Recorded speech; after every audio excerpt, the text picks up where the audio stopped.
All right, so market update. I just pulled some marketing numbers for Wake County, July 2024. And the reason why I focused on July is because I've been watching the Wake County, Raleigh area housing statistics marketing reports very closely. Now, I do notice an increase in inventory, a larger increase than we've seen before, but we are still only have about 2 months worth of inventory in Wake County, and that is where a 6 months of inventory is considered balanced. So inventory is still low, especially in an area like Wake County.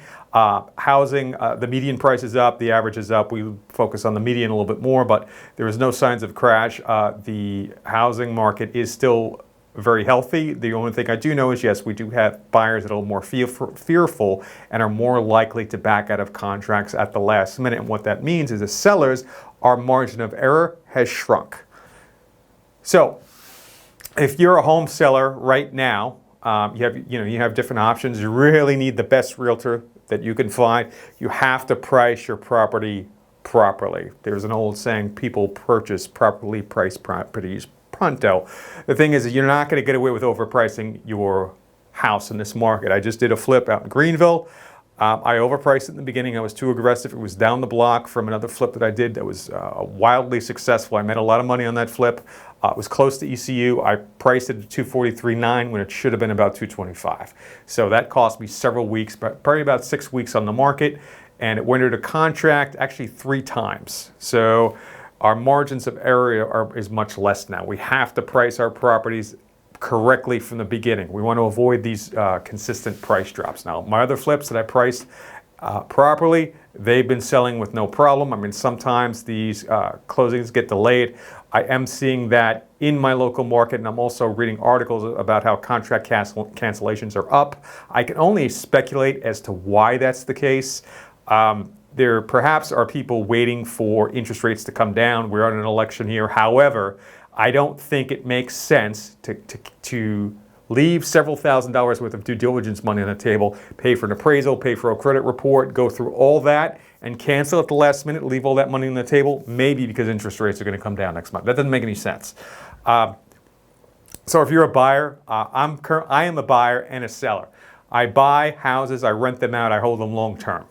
I'm still buying. I pay my private lenders much more than the core interest rate that the Fed charges the other banks that they loan to. I'm still buying houses. I also sell houses.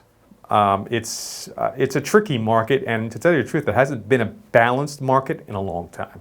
It hasn't been a balanced market probably since the mid to late teens, where we saw more balanced inventory levels, and we didn't see this huge crunch that we saw in 2020, which led to almost less than half a month's worth of inventory on the market, especially in Wake County. What I was seeing in 2020 was, in 2009, there was about 9,000 plus listings on the market back when the metro population for Wake County was around 800,000, a million.